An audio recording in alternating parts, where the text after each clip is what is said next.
yes and.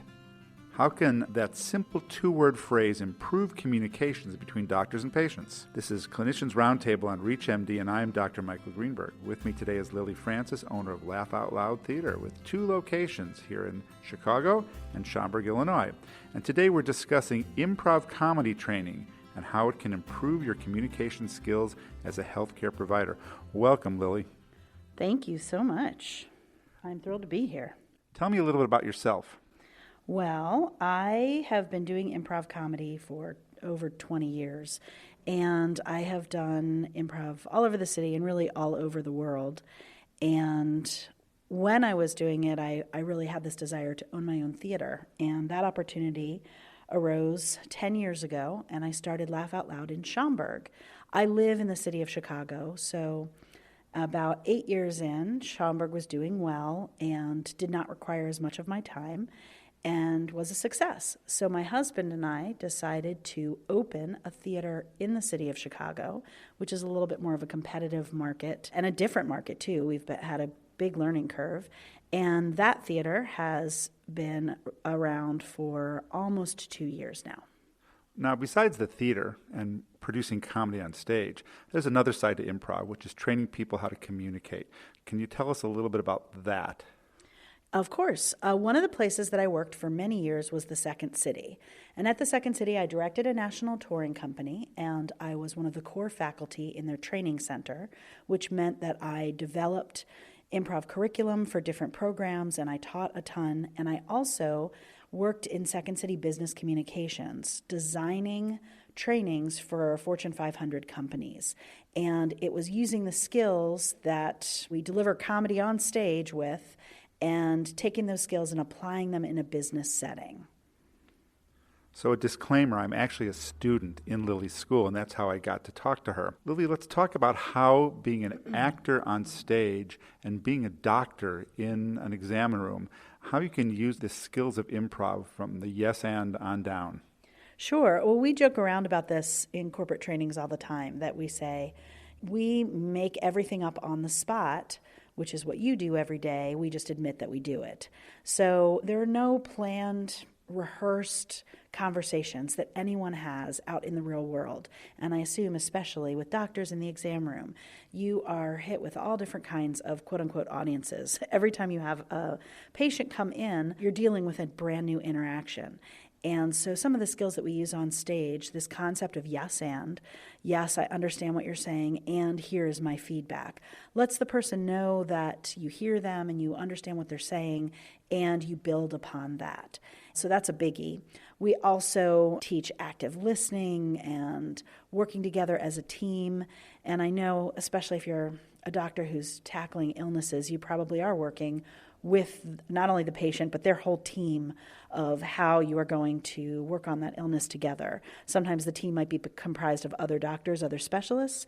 Sometimes it may be family members, but having to work with a group of people while still moving forward.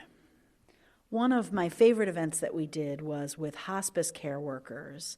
And we did actually an improv and custom comedy show where we wrote sketches. We got information from them. We wrote sketches about it. And I think that's also really important, is humor. You know, so much of what happens in medicine and certainly in hospice care can be somewhat grim, but being able to face it with a little bit of humor and bring that into the situation, I think can be really helpful as well.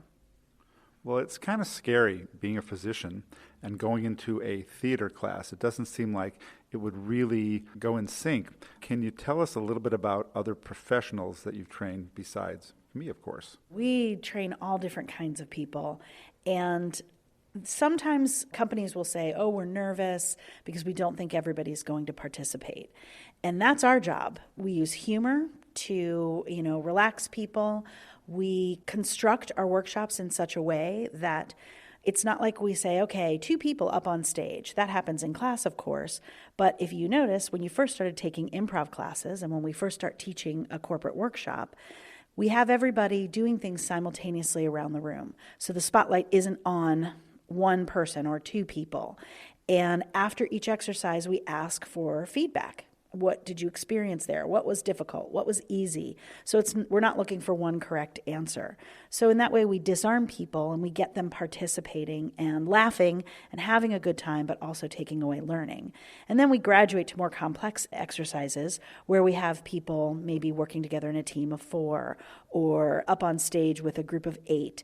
And we get eventually to the point in improv class anyway where we're doing 2-person, 3-person scenes. So, being a doctor kind of means you have to be in charge of a situation usually. And that often gets to be difficult. One of the things in improv that I've learned is about working in a group. There are no stars in an improv team. There's only constellations. How do you think that could benefit patient care, getting us off the pedestal a little bit and becoming more human with our patients? Well, I think that speaks to what I was saying before about working together as a team. If you look at your patient as a partner in this, one of the things about improv is we say always make your partner look good. And in this, you always want to make your patient look good. You don't want anybody to feel like, oh, they don't understand, or, that even if they don't understand, you don't want to knock them down for that. You want to bring them up to your level. So you can think about it as taking the doctor off of the pedestal, but you can also think about it bringing the patient up to that pedestal, or the fellow doctor or resident that you're working with, or nurse or whomever else within your work environment, that you are equals even if you have different degrees. So it's really about communication and about connectedness to people. I think that in the improv classes that I've taken, and I'm sure you can comment on this, you develop a connectedness with other people, colleagues, patients. What have you seen in other situations when you were doing workshops about the results of doing these workshops? Do you get them right away, or does it take a long time? I think you get a burst right away. And one of the things that I love about our improv training is that it is memorable. Because people are laughing, they're not just sitting passively watching a PowerPoint presentation or even half-heartedly participating in some kind of group exercise. They really remember it. And we give them vernacular that they can use later. For example, yes and. So we hear back from companies that 6 months later, they're in a meeting and someone says, come on, yes and. And they remind one another of that learning. It doesn't just fall by the wayside. I know. In the board meetings with my partners, after I started taking improv, one of my partners turned to me and said, you don't argue anymore. What's going on here? And I go, isn't that more fun? Well, one of the things that I like to say is that when we teach yes and, a lot of times people gravitate towards it and embrace it. But there are a lot of people, it is fun to say no, and it's easier to say no, and we really live in a no society. And I encourage people, I invite people to use yes and to say no. You can say, yes, I understand your point of view and I completely disagree. It is a nicer way of arguing, and it still lets the people know that the person know that I've heard your input. You could say, yes, that's a great idea, and we don't have it in the budget this year. I've effectively told you we're not going to move forward with your idea, but now you know why. And it is so much different than saying, no, it's not in the budget this year. People hear it differently, they respond to it differently.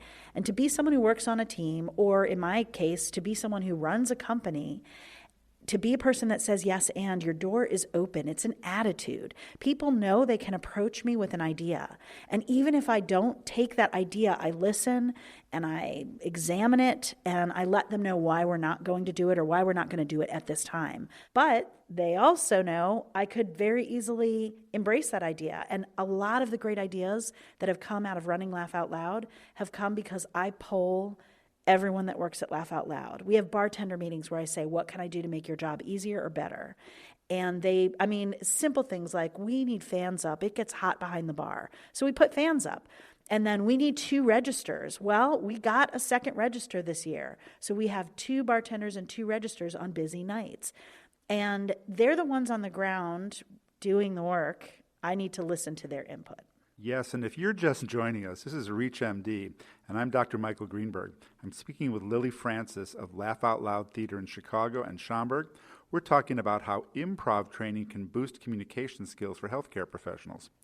So Lily, let's get a little bit more specific. There is a center in Stony Brook, the Alan Alda Center, that teaches and does research about improv, and they say that they send teams out to do workshops all over the country. I haven't seen one personally around. I'd like to talk about more grassroots. You're a physician sitting in your office in suburban anywhere, and you don't have the ability to go to Stony Brook and train or wait for a training. How can people find local improv theaters or improv training?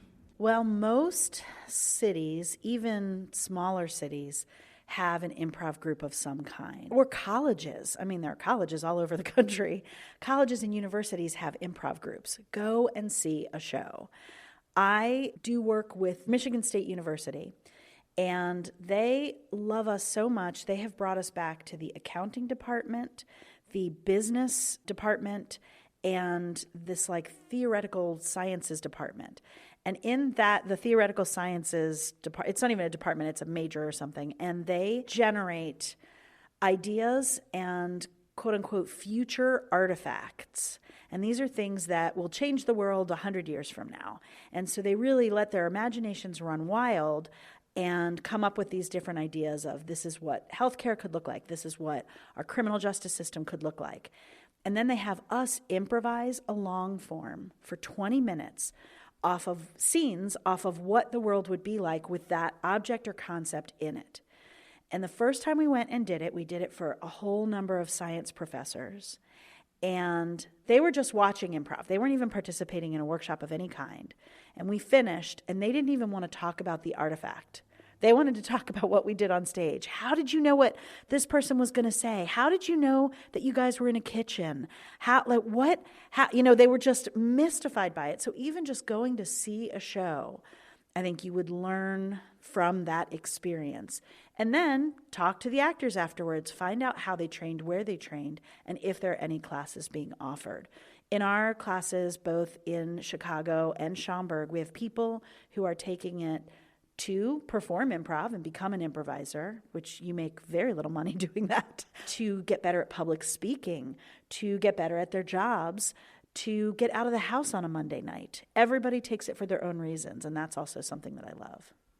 And I think we doctors could get more comfortable with ourselves and with talking to patients. I know the last show that I was at, actually I was in, was a jam. One of my colleagues from the hospital was there, and he thought it was so cool that I was there. And the next thing I know, he was up on stage having a great time, and actually was pretty good. I'm trying to talk him into taking classes just for fun. I think a number of our listeners, of doctors, will be sitting there saying, well, that's okay, but I'm not an actor. I don't have those skills. I'd be terrified to get up there and make a fool of myself. And yet we learn in improv, it's like you're supposed to make a fool of yourself or you're not doing it the right way. Can you comment or give some suggestions to the guy who's scared out there? And actually what I hear that you did not say, I hear this all the time, I'm not funny. And, that's what I love about improv, is that all you have to do is build on what the person next to you said, and that's where the comedy comes from. You don't have to be, quote-unquote, funny. You don't have to be a good actor. You will get more comfortable on stage, and you're right, it's making a fool of yourself, but when everybody's doing it, it's no longer foolish. And it's taking that risk to step out and do something unique and individual, and people will hop on board. So it is not one person like stand-up comedy where one person is standing there with a microphone. And it is a group of people. And so often when I tell people I'm an improviser or an improv comic, they say, tell me something funny. And I say, give me 3 or 4 other people. Because it's not about me. It is about the group and the group mind, and that's what makes it so magical. And wouldn't that be nice to have a group mind with your patients and at least know what they're thinking? And to me, improv is not about comedy. It's really about connectedness, because scenes only work when I connect with my scene partner. It doesn't matter what we're talking about. When I'm on stage, the things that I think aren't funny at all, the audience is laughing at. I don't try to be funny. I just try to be me.